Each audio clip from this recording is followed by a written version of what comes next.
이야기는요, 닉네임 뚜기아빠님 지인분께 일어난 섬뜩한 일이라고 합니다.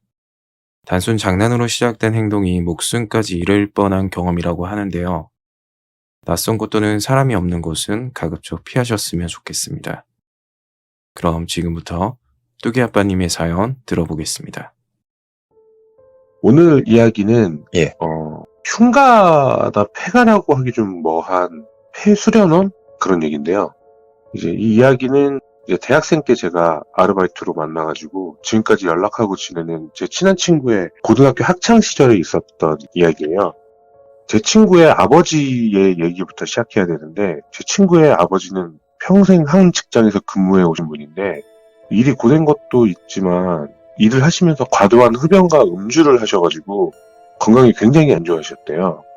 간 수치가 위험 수위까지 올라가서 응급실도 막 몇 번 가시고 이러셨는데, 결국은 이제 입원을 오랫동안 하시게 된 거예요. 간 수치가 내려갈 때까지. 근데 하필 그때가 IMF 시대라 명태바람이 막 불고 있었거든요. 그 친구의 아버지는 몇 번 자리를 비우시니까 결국 평생 헌신해 오신 직장에서 퇴직을 당하신 거죠. 하신 게 아니라. 이제 퇴원하시고 나서 아버님께서 엄청난 마음의 그런 고통이 오신 거예요. 이제 평생 이제 헌신해온 직장에서 그렇게 약간 헌신짝 버려지듯이 버려지니까 아버님이 자살도 시도하셨다고 하더라고요. 근데 사람이 되게 어쩔 수 없는 게 그런 거를 이제 치료해주는 건 결국 돈이더라고요. 한 1년 정도 지나서 친구네 집에 갑자기 경사가 생긴 거예요. 아버님께서 3대 독자셨는데 돌아가신 할머니가 가지고 계신 땅이 신도시로 확정이 됐고 땅을 파셔가지고 돈을 갑자기 굉장히 많이 버시게 됐다 그러더라고요. 그 액수는 이제 아버지가 은퇴하신 후 이제 어머니랑 평생 두 분이서 일 안 하고 사셔도 될 정도였고요. 또 언젠가 성인이 돼서 결혼할 제 친구에게 서울 변두리 지역 아파트 한 채 정도를 마련해 줄 정도의 돈이 생기셨대요. 또 아버님은 건강도 그렇고 명태 사건 때 받았던 충격으로 귀촌을 결심하셨대요. 아버님 혼자서 먼저 이제 지방에 있는 땅을 사셔가지고 내려가셨대요. 근데 이제 친구가 이제 그때는 대학을 다닐 때였었는데, 뭐 서울에서 혼자 살기 좀 그러니까 어느 정도 이제 혼자 살 수 있을 때까지 어머니랑 이제 서울에서 살고, 이제 친구가 이제 뭐 군대도 좀 갔다 오고, 그다음 혼자 살 수 있을 정도가 되면 이제 어머니가 이제 좀 귀촌하신 곳으로 내려가서 이제 함께 살기로 하고, 주말 부부 형식으로 두 분이서는 그렇게 된 거죠. 그 아버지는 아까 말씀드렸던 것이 그렇게 한적한 곳에다가 이제 주택을 짓고 전원생활을 시작하셨는데, 이제 여름 방학 때가 된 거죠. 이제 대학교 방학이 됐는데 이 친구 같은 경우는 계절학기를 들어가지고 어느 정도 좀 학교를 좀 다니다가 아르바이트도 좀 하고 그러다가 일주일 정도를 빼가지고 이제 같이 이제 학교 다니는 이제 친한 친구들이랑 이제 아버님 댁에 이제 가서 이제 놀기로 한 거예요. 일주일 정도. 당시 친했던 친구 셋이랑 내려가서 그 근처 이제 도시까지만 이제 버스 타고 가면은 아버님께서 이렇게 차로 이렇게 이제 시드러 오신 거죠. 그래서 이제 아버지의 차를 타고 집을 도착해서 근처 개울가에서 이제 물놀이도 하고 뭐 아버님 농사도 돕고 산에서 뭐 약초 같은 것도 뭐 캔다고 막 이렇게 돌아다니고 그렇게 막 그냥 재밌게 놀았다 그러더라고요. 이제 그러다가 이제 어느 날 이제 아버지가 서울로 일을 보시러 가야 했고, 간 김에 이제 서울에 어머니 계시잖아요. 서울 이제 집에서 이제 하루 주무시고 온다고 해서 그날은 이제 친구랑 그다음에 같이 간 친구들만 이제 남은 날이었어요.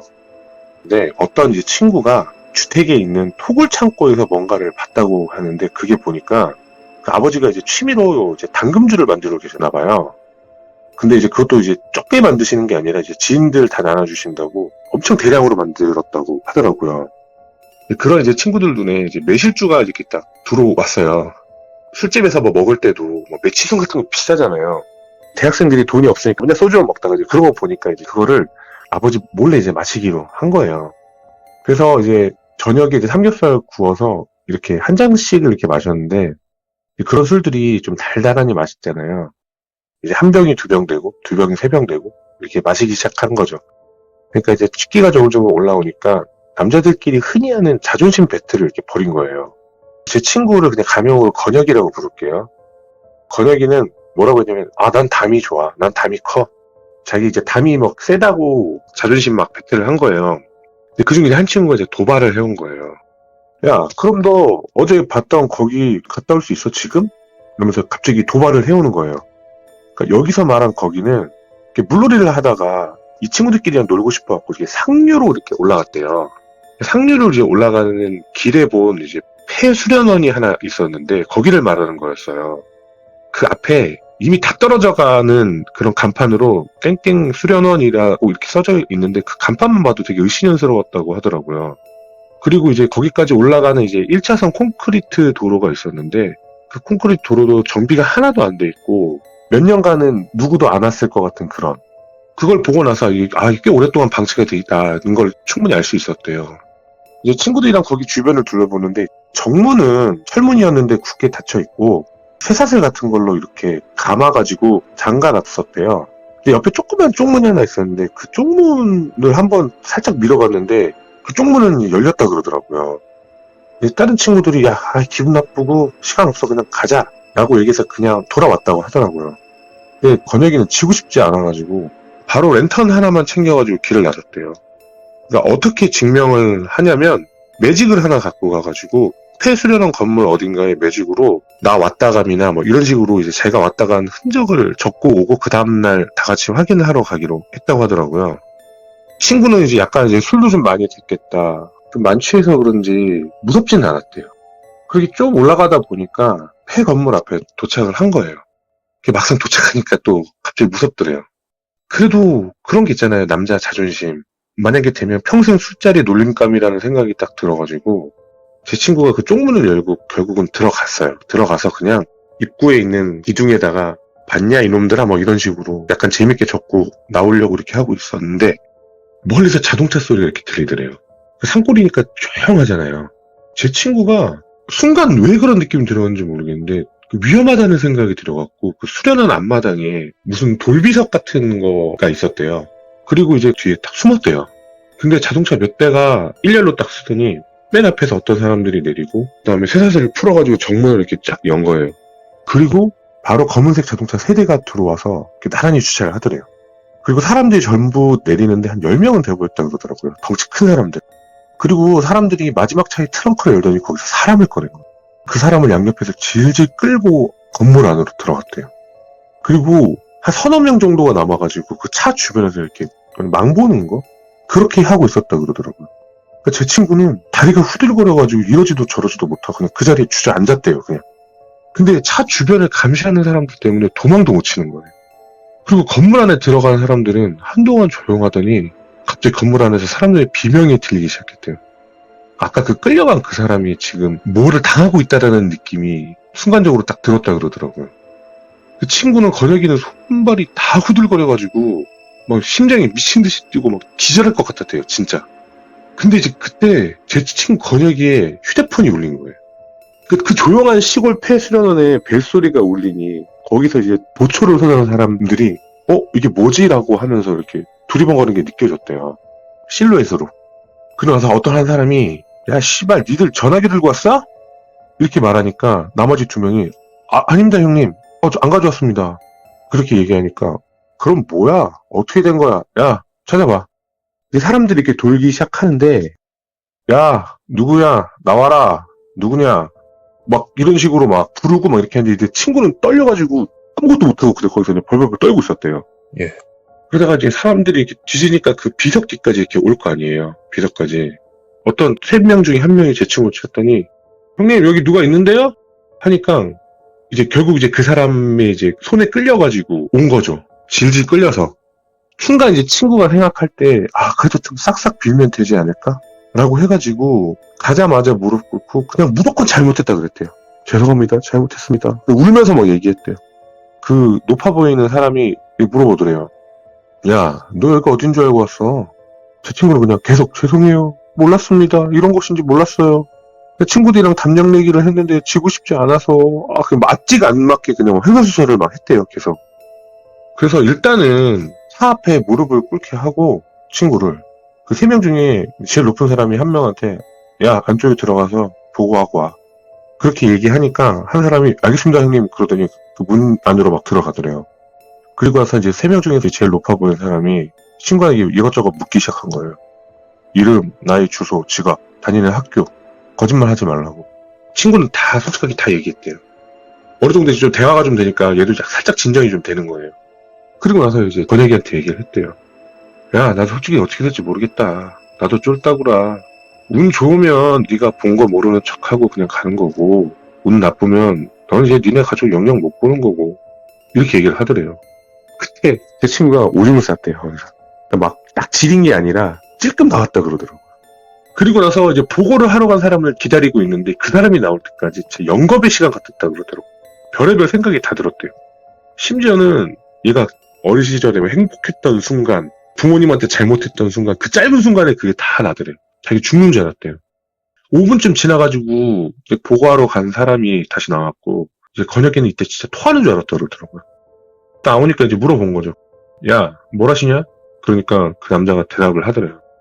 아, 처음에는 일단 건물 안으로 데리고 오라고 했는데, 아무리 봐도 고등학생이나 대학생 같다고 말씀드리니까 그냥 평범한 사람인 것 같다. 그러니까 그냥 형님께서 이 새끼 모든 신상 다 받고 확인까지 하고 확실히 겁줘서 그냥 보내랍니다.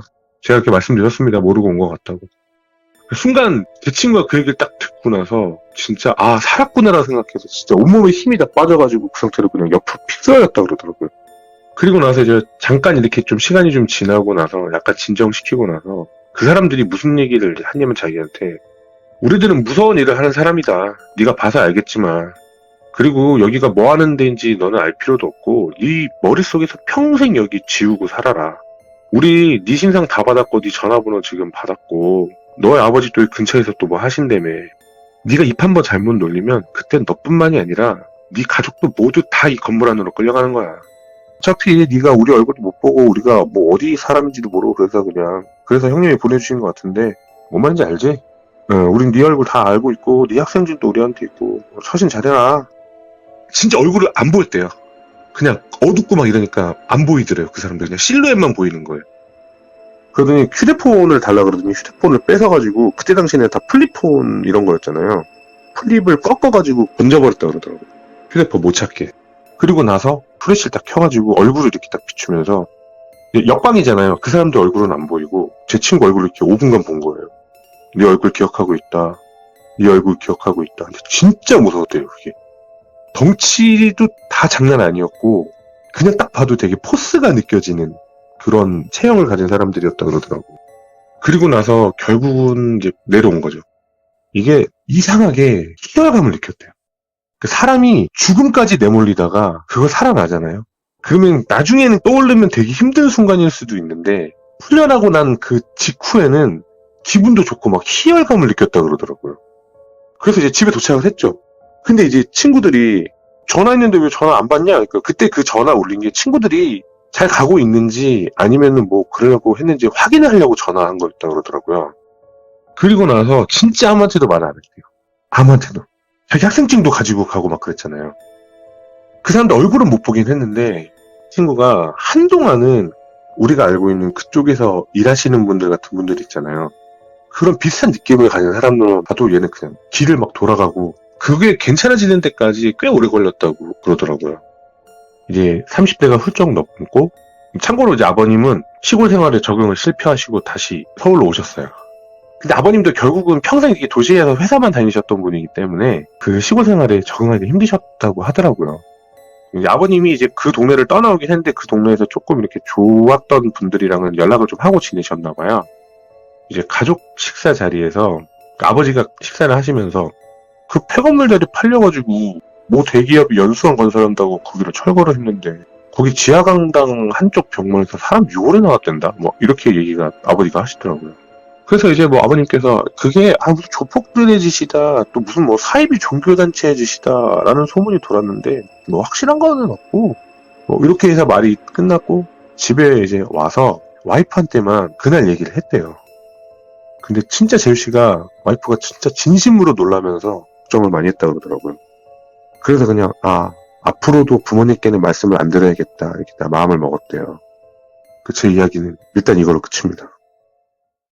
뚜기 아빠님 사연 잘 들었습니다. 폐 수련원에서 유골이 발견되었다는 건 아마 끌려갔던 그분이라 생각이 들고, 도대체 어떤 이유로 그런 끔찍한 일이 일어났는지는 모르겠지만 정말 안타깝기만 합니다. 지인분께서도 그 당시 굉장히 힘드셨을 텐데 아무쪼록 아내분과 행복하게 지내셨으면 좋겠습니다. 지금까지 뚜기 아빠님의 이야기였고요. 끝까지 시청해주신 여러분 감사드립니다.